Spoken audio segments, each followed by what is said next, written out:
क्या आप कभी अपने दोस्तों के साथ मजे कर रहे होते हैं, गाने सुन रहे होते हैं और आप उनसे बार बार ध्वनि यानी वॉल्यूम को बढ़ाने के लिए कहते रहते हैं क्योंकि आपको कम सुनाई दे रहा है? क्या आप अक्सर कहते हैं माफ कीजिएगा सुनाई नहीं दिया, सॉरी, पार्डन मी, ऊंचा बोलिए, क्योंकि आप सुन नहीं पाए कि उन्होंने क्या कहा? तब आपको लगता है कि कहीं आप बहरे तो नहीं हैं। तो आप वास्तव में बहरे नहीं हैं, लेकिन शायद आंशिक रूप से बहरे हों या जल्द ही बहरे होने वाले हों। उम्र बढ़ने के साथ साथ कुछ लोगों की सुनने की शक्ति कम हो जाती है। वृद्ध लोगों में सबसे आम होने वाले हियरिंग लॉस को कहते हैं प्रेस्बिक्यूसिस। ऐसा तब होता है जब कॉक्लिया में पाए जाने वाले छोटे हेयर सेल्स उम्र बढ़ने के साथ बदलने लगते हैं। समय के साथ वो कमजोर और ढीले हो जाते हैं। लेकिन सवाल ये है कि क्या आप बहरे हैं? और ये जानने में हम आपकी मदद करेंगे। तो कुछ आवृत्तियां यानी फ्रीक्वेंसीज ऐसी होती हैं जो हम में से ज्यादातर लोग नहीं सुन सकते हैं और कुछ सुन सकते हैं। हम कुछ मूल आवृत्ति से शुरू करते हैं जिसे हम में से कई लोग सुन सकते हैं, जो है 8000 hertz. International system of units में हर्ट्ज आवृत्ति की व्युत्पन्न इकाई है और इसे साइकिल्स पर सेकंड के रूप में परिभाषित किया जाता है। इसका नाम हेनरिक रुडोल्फ हर्ट्ज के नाम पर रखा गया है, जिन्होंने इलेक्ट्रोमैग्नेटिक वेव्स का प्रमाण दिया था। तो 8000 हर्ट्ज आपको आसानी से सुनाई दे जाएगी। और अगर आप इसे नहीं सुन सकते हैं तो आपको सुनने में जरूर दिक्कत है। चलिए आइए कुछ टेस्ट करते हैं। अब जरा इसे सुनिए।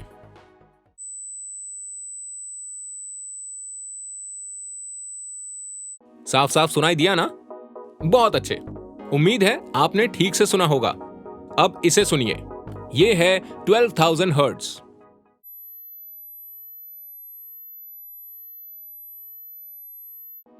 ये ठीक से सुनाई दिया? आप में से कितने लोग 50 साल के ऊपर हैं? अगर हैं तो उन्हें यह सुनने में थोड़ी सी परेशानी हुई होगी। तो आगे के टेस्ट के लिए मैं आपको सलाह दूंगा कि आप अपने हेडफोन जरूर लगा दें ताकि आपको बेहतर सुनाई दे, या फिर टेस्ट किसी शांत जगह पर सुने, भीड़ भाड़ वाले इलाके में नहीं। सही सुना आपने? सुनाई दिया? अरे जानता हूं, परेशान कर रहा हूं। चलिए टेस्ट करते हैं। तो अगर आप 40 के ऊपर हैं तो इस वाली टोन को सुनने में आपको दिक्कत होगी, लेकिन एक बार कोशिश करके देखिए। ये है 14000 हर्ट्ज। चलिए सुनते हैं।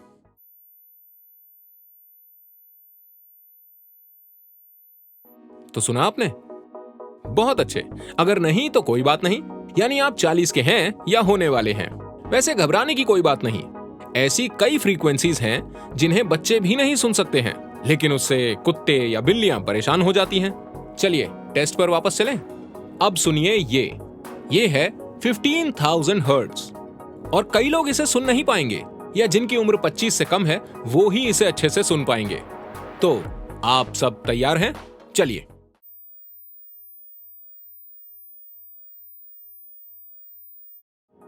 सुना आपने? बहुत अच्छे। चलिए अब इस टेस्ट को थोड़ा सा और मुश्किल करते हैं। अब तैयार हो जाइए इसे सुनने के लिए। यह है 17000 हर्ट्ज।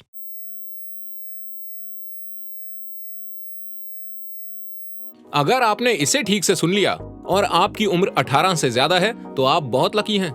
और सबसे आखिर में है 18000 हर्ट्ज।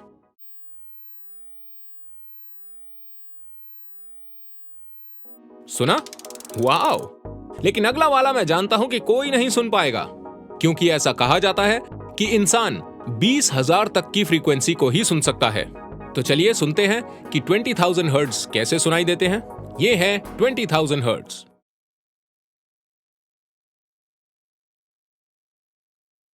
नहीं सुनाई दिया ना? कोई बात नहीं।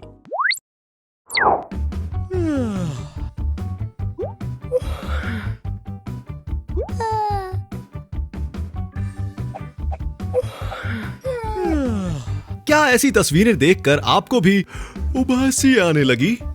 जम्हाई या उबासी लेने की प्रक्रिया को ऑसिटेशन कहते हैं।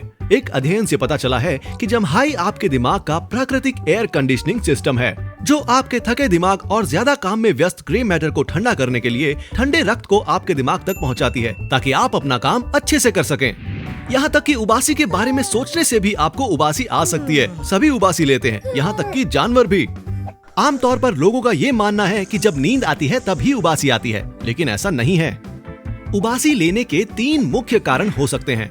हमें उबासी तब आती है जब हम थके होते हैं, जब हम बहुत ज्यादा बोर हो चुके होते हैं, या जब हम दूसरों को उबासी लेते हुए देखते हैं। आपको सबसे ज्यादा उबासी कब आती है, ये हमें कमेंट सेक्शन में जरूर बताएं।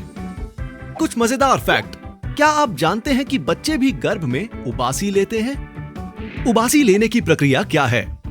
दिन भर काम करने के बाद हमारा दिमाग बुरी तरह से थक जाता है, जिसके बाद उबासी आती है, जिसके दौरान हम अपने जबड़ों को फैलाते हैं और ब्लड वेसल्स यानी कि रक्त वाहिकाओं के जरिए हृदय से दिमाग तक खून पहुंचाते हैं। इसके साथ ही हम अपने नाक और मुंह से हवा को अंदर लेते हैं। हवा दिमाग तक जाने वाले खून को ठंडा करती है, जिससे हमारा दिमाग फिर से तेजी से काम करने लगता है। क्या उबासी संक्रामक है?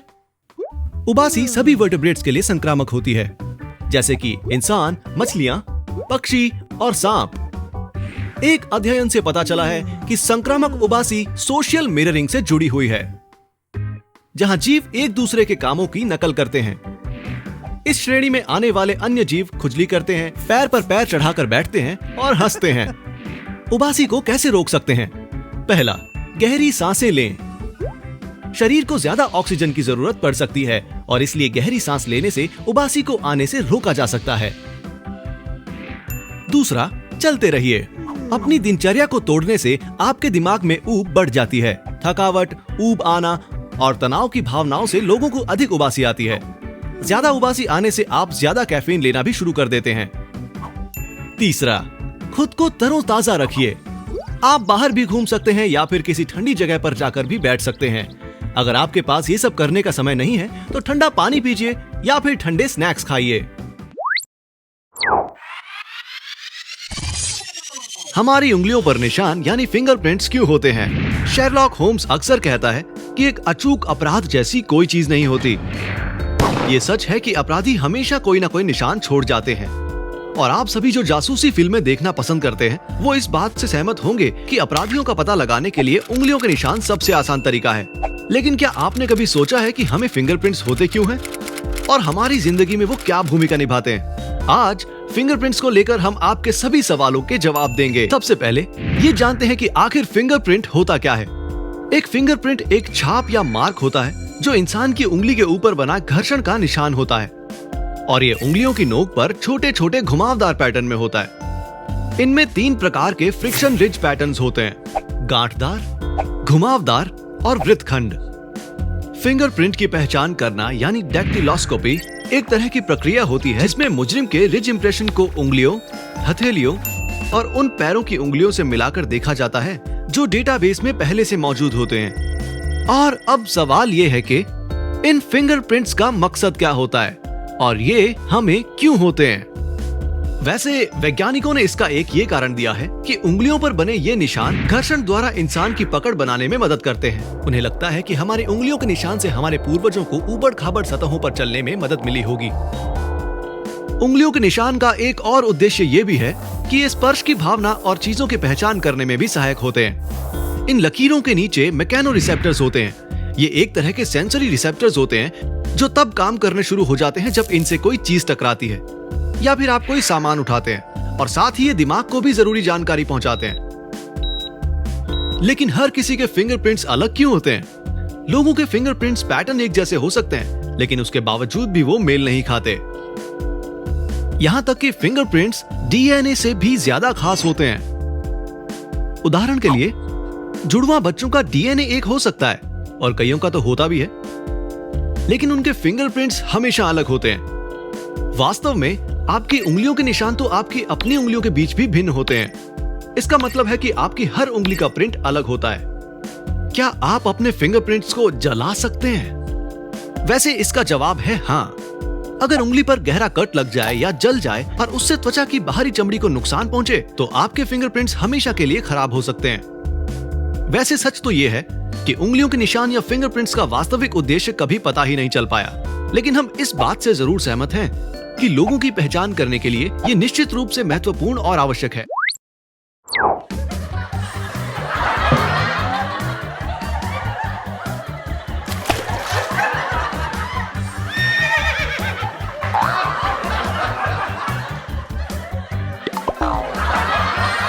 आखिर हम क्यों हंसते हैं? चार्ली चैपलिन ने एक बार कहा था कि हंसी के बिना एक दिन भी बेकार है, तो क्यों ना खुलकर हंसा जाए और क्यूरियस पंथी के वीडियोस को देखा जाए। हंसना ये सिर्फ एक मजेदार काम ही नहीं है। क्या आपने कभी सोचा है कि हम क्यों हंसते हैं? कौन सी चीज हमें हंसाती है? हमारे दिमाग में ऐसा क्या होता है जिससे हम हंसने लगते हैं? क्या आप हंसी से जुड़े कुछ ऐसे ही सवालों के लिए क्यूरियस हैं? तो उनके जवाब आपको जरूर मिलेंगे, लेकिन पहले हमारे चैनल क्यूरियस पंथी को सब्सक्राइब कर लें। फिलोसोफर जॉन मॉरियल का मानना है कि पहली बार इंसान तब हंसा होगा जब उसने किसी खतरे से छुटकारा पा लिया होगा। वहीं कई शोधकर्ताओं का यह भी मानना है कि हंसी का मकसद इंसानों के रिश्तों को बढ़ाना और मजबूत बनाना होता है। आइए हंसी के बारे में थोड़ा और जानते हैं। हंसी हास्य के लिए शारीरिक प्रतिक्रिया है। हमें हंसी तब आती है जब हम कोई चुटकुला सुनते हैं, या हमें कोई गुदगुदी करता है, या अगर हम किसी मजाकिया कहानी या घटना पर नजर डालते हैं। इससे आपके ज्यादातर सकारात्मक भाव किसी दृश्य के रूप में नजर आते हैं, जैसे कि खुश रहना, हंसमुख महसूस करना, राहत और खुशी महसूस करना। हंसी के दो भाग होते हैं, इशारों की एक कड़ी और आवाज का होना। जब हम हंसते हैं तो दिमाग हम पर उन दोनों गतिविधियों को एक साथ संचालित करने के लिए दबाव डालता है, क्योंकि शरीर के कई हिस्सों में, यहाँ तक कि हाथ, पैर और ट्रंक की मांसपेशियों में भी बदलाव होते हैं। लेकिन हमारा दिमाग प्रतिक्रिया कैसे देता है? प्रतिक्रिया दिमाग में उत्पन्न होती है। दिमाग की लार्ज फ्रंटल लोब, जिससे हमें सामाजिक भावनात्मक प्रतिक्रियाओं का पता चलता है, वो तब बहुत सक्रिय हो जाती है जब हम हंसते हैं।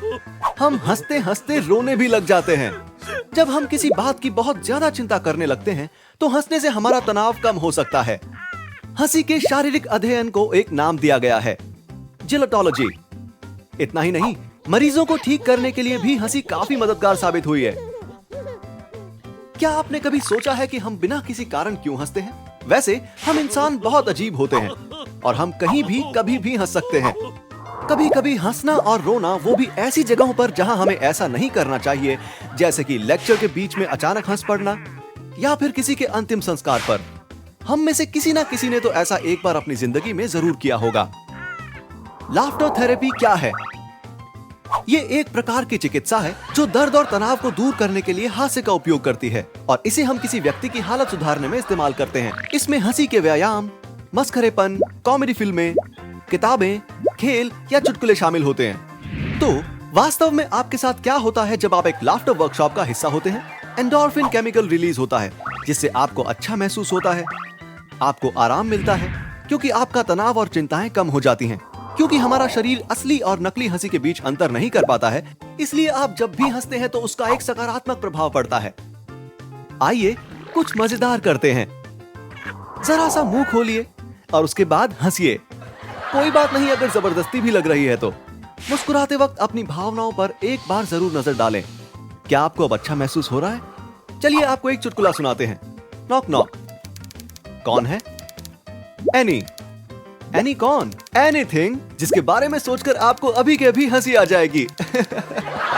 बढ़िया, क्यों हंसी आई ना? आपको देखकर बाकी सब भी हंसने लगते हैं।